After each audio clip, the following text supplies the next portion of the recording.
رباب إبراهيم مصممة أفيشات، وكانت صحفية ناجحة واشتغلت في مجال العلاقات العامة ونجحت برضو في هذا المجال. هي متعددة المواهب. الحقيقة رباب بتصمم الأفيشات بطريقة راقية جدا لمعظم الأعمال الفنية. تعالوا نشوف كده كانت بداياتها ازاي. أهلا بيك يا رباب. اهلا وسهلا بحضرتك، ازيك؟ نقول بقى رباب إبراهيم مصممة الأفيشات ولا خبيرة العلاقات العامة ولا ولا الصحفية. الصحفية السابقة ولا ايه بالظبط؟ بصي، انا بحب الصحافه اكتر. اه بس انا لما تعبت ما كملتش فيها، لقيت نفسي في العلاقات العامه اكتر وفي الدعايه والحاجات دي اكتر. في مجال الدعاية دعايه وتصميم اكتر. الإعلانات. في تصميم افيشات للافلام والحاجات اعلانات دخلتي المجال تجاريه. ده ازاي بدأتي؟ هو بدأ من وانا عيله صغيره خالص. مم. كنت بروح جريده الاهرام احضر في مجله الشباب الندوات. كنت بحضر ندوات لعمرو دياب وبتاع، ده كان علاقتي مهنه. كويس. بعدين حبيت المجال نفسه. مم. اتعرفت على الناس ان انا اشتغل فيه، وبابايا هو اللي ساعدني في ده بصراحه، ان انا اشتغل في الاهرام. دايما الأب لما بيشجع بنته في أي مجال من المجالات أكيد بتحقق نجاح، وده دور الأهل مهم جدا. هما اتنين عندي، لو انا اعتبر نافعه في حاجه في الحياه، يبقى عشان بابايا ومامتي بيدعوا لي. يعني ربنا مامتي يبارك اكتر حد لك بيقعد فيه. يدعي لي طول الوقت، هو انا نافعه في الدنيا طبعا عشان كده دعاء بس. الأم والأب مفيش أي حاجة تعوضه في الدنيا. يعني وبعدين بس فقعدت حوالي 7 سنين في الاهرام. معرفتش اتعين. مم. بعد 7 سنين حسيت ان انا كده كاني بضيع عمري في المنطق 7 سنين، فمشيت. مم. اشتغلت في جريدة الدستور سنة 2004 أول ما فتحت تاني مرة. مم. قعدت فيها فترة. وأنا هناك حظي كان كويس، كنت بعمل تغطية للأفلام في العروض الخاصة، اشتغلت كمذيعة فيها. جميل. قعدوا يقولوا لي وشك حلو على انت الكاميرا، فعلا كملي. متعددة المواهب. اشتغلتي مذيعة، اوعي تنافسينا بقى. لا لا. لا طبعا اهلا بيك. أهلا بيكي. وبعدين واشتغلت في مجال إعداد البرامج.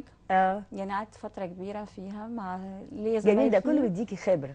لكن هي أكيد. مجالات مختلفة، لقيتي نفسك في ايه؟ علشان انا هي عارفة ان مش الواحد لما بيحب مختلفة، مجال هقولك. معين بيتوقف عنده، بيحاول مرة واثنين وثلاثة. يعني انت بتقولي سبتي الصحافة بعد فترة، لكن انت لو حابة مجال الصحافة كنت برضو هتحاولي بإصرار مهما قابلتك من ما انا عقبات. حاولت، بس انا رجعت لها بطريقه تانية. امم يعني انا الحمد لله بعد ما بقى عندي شركه خاصه بيا في مجال الدعايه، الحمد لله. جميل جدا. عملت موقع خاص بي، يعني اسمه دوشه فن. دوشة بكتب فن، فيه. انت اللي اخترتي اسم الموقع ده دوشة انا فن. انا ليه وكذا ليه ليه حد. دوشة؟ ليه الفن دوشة مع مش ان مش بصي، كنت حابه نلاقي اسم سهل وقريب من الشباب جدا. جميل. و هو اسم لطيف يشد يعني. يعني الحمد لله. وانا معظم اللي يعني بيشتغلوا معايا في الشركه، عندي 2. اول ما ابتديت ما كانش عندي حد خالص، اكتر 2 اخويا ايهاب وهاني. دايما الناس تقول لي ان هم دول العكاز بتاعي في الدنيا اللي بمشي بيهم. بقيت الشباب اللي عندي كلهم معظمهم عرفتهم من على الفيسبوك. مم. سنهم صغير جدا، اقل من 25 سنه وفي 21 سنه. ده كله بس في الشركة اللي أنشأتيها للدعاية والتصميمات. بس لكن هم لسه كنا بنتكلم في مجال التنمية البشرية يا رباب عن التخطيط الجيد لإنشاء أي مشروع أو لعمل أي مشروع، ودراسة الجدوى ومدى نجاحه وهكذا. ده عملتيه ولا بموهبتك كده وتوكلتي على الله وفتحتي المكتب؟ انا ماشيه في الدنيا كده حسب ما ربنا بيمشيني. بس انا كان حظي حلو.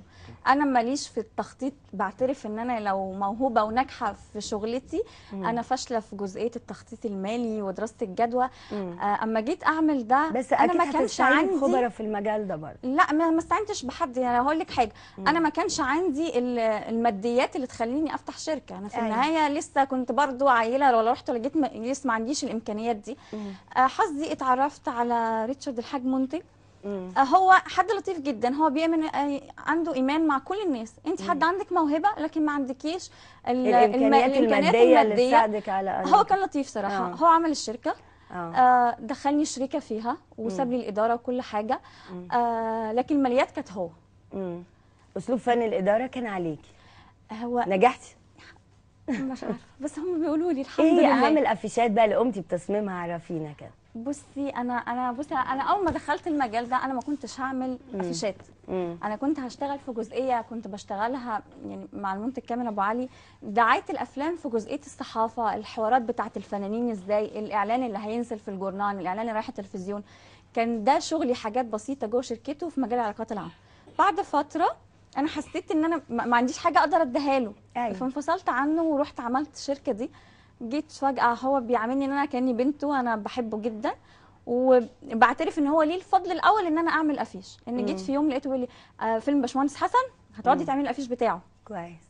طبعا انا ولا عارفه اي افيش حاجه. فيلم سينمائي. طب وطبعا انت لما تيجي تعملي افيش فيلم سينمائي، ايه الخطوات اللي بتاخديها؟ ما انت لازم تعرفي القصه والحوار ما انا ده والهدف بالنسبه من لي الفيلم سهل. ممكن وقصة. اقرا السيناريو، تقعدي مع المخرج تفهمي فيه ايه.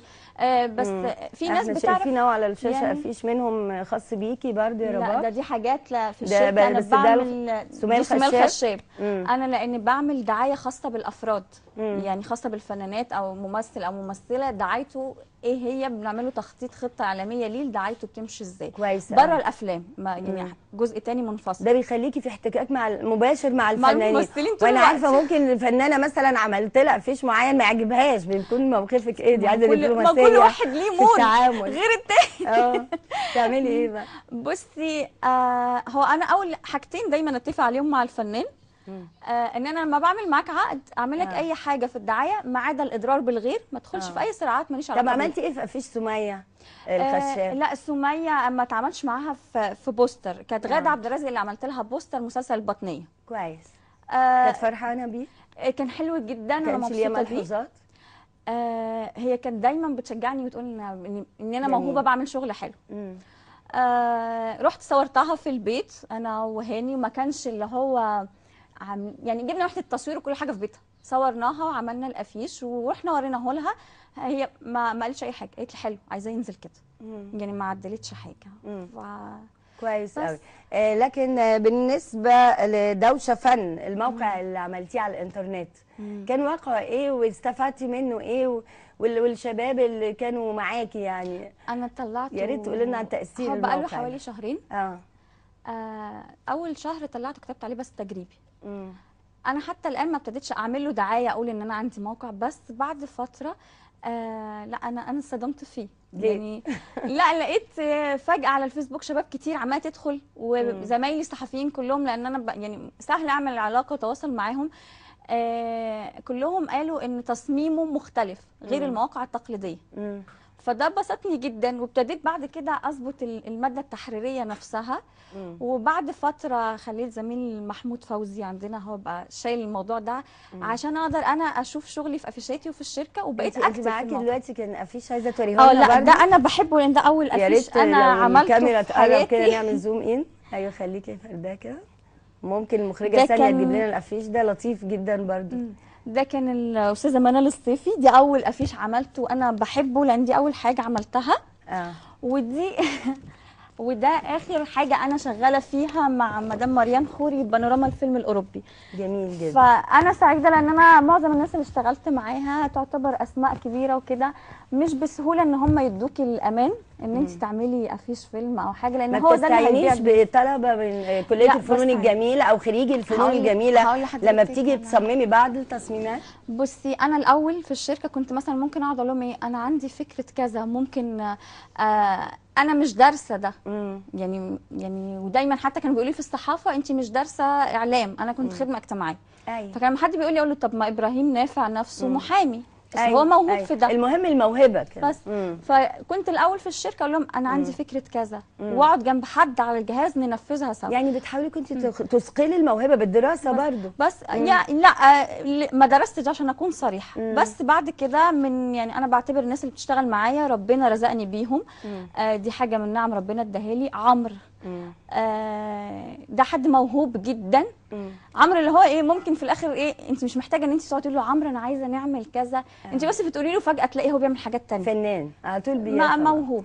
جميل جدا. لكن عايزاكي يا رباب تقولي لي بقى في النهايه، انت اشتغلتي في كذا مجال مختلفين او في احيانا بينهم انسجام، لكن بتلاقي نفسك في حاجه وليكي طموح معين عايزه تحققيه. انا نفسي في 2 بالنسبه لي مثل اعلى انا بحبهم، مدام اسعاد يونس ومدام مريان خوري. يعني انا بقالي شغل يعني معاها الاسبوع ده بالذات، انا يعني عشان بانوراما انا كل يوم معاها. فحبيتها وحبيت طريقتها في انك كل حاجه لازم تطلع مظبوطه، ما فيش احتمالات. النقطه اللي تتحط على السطر دي لازم تبقى مظبوطه، ايه فايدتها صح ولا غلط. دي انا اتعلمت منها. نفسي ابقى زي دول. تبقي مشهوره في مش مجال مشهوره، تصميمات الافيشات. ابقى في مجال الافيشات، وبحب، انا بعشق السينما.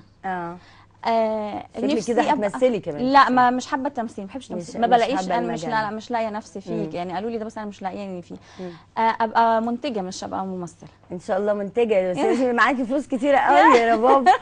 ان شاء الله تحققي ربنا كل يكرمك. احلامك ان شاء الله. وتنجحي في كل المجالات اللي ميرسي، تخوضيها. ربنا وفي يخليك. النهايه برضو الانسان بيتوقف عند مجال معين يحبه قوي، يحقق اروع النجاحات فيه. بتمنى لك كل ميرسي النجاح على يا ذوقك رباب. جدا، ميرسي جدا. شكرا ليكي ميرسي حبيبتي. لحضرتك. بننتقل لفقرة تانية، بس برضو بفكركم بشيف حكيم لسه معانا بيحضر كفتة السي فود، مش عارفين هيعملها ازاي، لكن حالا هنروح كده معرض الأسر المنتجة ونتعرف على أهم المعروضات الجميلة، جودة عالية وأسعار معقولة في معارض الأسر المنتجة. تعالوا ناخد جولة سريعة كده وارجعوا لنا تاني.